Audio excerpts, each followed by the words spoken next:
ప్రభు యొక్క ఘనమైన నామాన్ని బట్టి ప్రతి ఒక్కరికి వందనాలు చెల్లిస్తూ ఉన్నాను. ఈ ఉదయకాలాన్ని ఆయన సన్నిధిని సమీపించేటువంటి వారందరూ దేవుడి ఆజ్ఞలు వింటుండగా అనేక విషయాల్లో గ్రహింపు కలిగినటువంటి స్థితిలోనికి ప్రభువు నడిపించాలని కోరుకుంటూ ఉన్నాను. మత్తయి సువార్త 20:22 అందుకు యేసు మీరేం అడుగుచున్నారో అది మీకు తెలియదు. నేను త్రాగబో గిన్నెలోనిది మీరు త్రాగగలరా అని అడుగగా వారు త్రాగగలరమంది. ఈ యొక్క లేఖనాలని ధ్యానిస్తూ ఉన్నప్పుడు నీవేం కోరుచున్నావని చెప్పి ఒక ఆమెని ప్రభు అడిగినప్పుడు అందుకామె నీ రాజ్యమందు ఈ నా ఇద్దరు కుమారులలో ఒకడు నీ కుడి వైపునను ఒకడు నీ ఎడమ వైపునను కూర్చుని సెలవిమ్మని ప్రత్యుత్తరం ఇచ్చెను. అయితే వాళ్ళు అలా అడగడానికి కారణం ఎవరై ఉన్నారో ప్రభు అయినటువంటి యేసుక్రీస్తు వారితో చెప్తూ ఉన్నాడు, మీరేం అడుగుచున్నారో అది మీకు తెలియదు. నేను త్రాగబో గిన్నెలోనిది మీరు త్రాగగలరా అని అడిగాను. దానికి వారు సమాధానం చెప్పారు, త్రాగగలమని. వారు ఏదైతే కోరుకున్నారో దాన్ని పొందుకోవడానికి వారు ఏదైనా చేయగలమని చెప్తూ ఉన్నారు. చాలామంది తమ జీవితంలో ఏదైతే అడగకూడదో దాన్ని అడిగి దానికోసం ఏమైనా చేస్తామని మాట్లాడుతూ ఉంటారు. కానీ వారు ఏదైతే చేసేస్తామని చెప్పగలుగుతున్నారో దాన్ని చేయాలంటే అది ఎంత కష్టమో వారికి తెలియదు.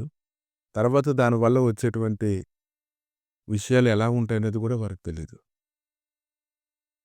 తాను భయంకరమైనటువంటి మరణాన్ని ఎదుర్కొని పోతున్నాను అనేక హింసలతో వేదనతో ఉండేటువంటి గిన్నెలోనిది త్రాగాలని అది వారు అర్థం చేసుకోలేదు. అయినప్పటికీ యేసుప్రభు వారితో ఇలా అన్నారు, మీరు నా గిన్నెలోని త్రాగుదురు కానీ నా కుడి వైపునను నా ఎడమ వైపునను కూర్చుండనిచ్చుట నా వశంలో లేదు. నా తండ్రి చేత ఎవరికి సిద్ధపరచబడినో వారికి అది దొరకను.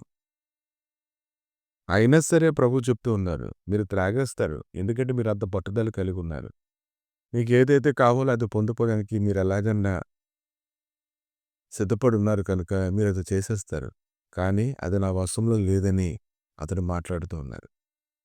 కనుక ఒక మనుషుడి యొక్క మనోబలం ఎలాగుంటుందో చూడండి. ఒక వ్యక్తి తాను ఏదైతే కోరుకున్నాడో దాన్ని సాధించుకోవడానికి అతను కష్టపడుతూ ఉన్నాడు. ప్రభు అయినటువంటి యేసుక్రీస్తు అయితే అది అతనికి అప్పగించబడింది.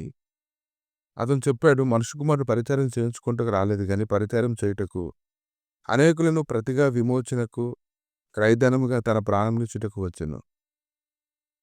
కాబట్టి ఇతరుల పక్షముగా అతను పరిచయం చేయడం మాత్రమే కాకుండా అందరి కొరకు అతడు ప్రాణం పెట్టడానికి కూడా సిద్ధంగా ఉన్నాడు. దాని కొరకు అతడు ఆ గిన్నెను భరించాలి, ఆ గిన్నెలో అతను త్రాగాలి. కనుక ప్రభు అయినటువంటి యేసుక్రీస్తు అందరి జీవితంలో ఏం చేస్తున్నాడో, మనం ఏం అడగాలో ఏం అడగకూడదో అది మనం గ్రహించుకోగలగాలి. కనుక మనం చెప్తూ ఉంటాం, అది మనం చేయగలం ప్రభు, ఇది నేను చేయగలను చెప్తూ ఉంటాం. కానీ ఈ దినాన్ని అయితే ఆయన అడుగుతూ ఉన్నారు, ఈరోజు రకరకాల పరిస్థితులు నీ జీవితంలోకి వచ్చినప్పుడు నువ్వేం చేస్తావు? నువ్వు దాన్ని భరించగలవా? కనుక ఈ యొక్క ఉదయకాలాన్ని నువ్వు గ్రహించుకున్నట్లయితే ఆయన మాట్లాడుతున్న మాటలను ఏదైనా నువ్వు గ్రహించుకోగలగాలి. కనుక ఏది అడగాలో ఏది అడగకూడదు అనేది ఆయన సన్నిధిలో నువ్వు గ్రహించుకోగలగాలి. కనుక అనేకమైన వాటిని మనం కోరుకుంటూ ఉంటాము. దానివల్ల ఎలాంటి పరిస్థితులు అనుభవించాలనేది మనకు తెలియదు. కనుక ప్రభు సన్నిధిలో వాక్యాన్ని ధ్యానిస్తూ ఉంటే, స్తుతిస్తూ ఉంటే, ఆయన చేయగలిగినటువంటి నామం గురించినటువంటి గ్రహింపు కానీ కలిగి ఉంటే, లేఖనాలు అనుదినము ధ్యానిస్తూ ఉంటే, ఏది మాట్లాడాలో ఏది మాట్లాడకూడదో, వ్యక్తిగతంగా ఎలా ఉండాలో అనేది మనం గ్రహించుకోగలుగుతాం. ప్రభా ఈ ఉదయకాలాన్ని తండ్రి ఇదిగో నాయనా ఈ గిన్నెలోనిది మీరు త్రాగగలరని మీరు అడుగుతూ ఉన్నప్పుడు తండ్రి, నాయనా మా జీవితాల గురించి నువ్వు శ్రద్ధ కలిగి ఉన్నావు కనుక ప్రభా ఆ గిన్నెలో నువ్వు తాగడానికి సిద్ధపడుతూ ఉన్నావు తండ్రి.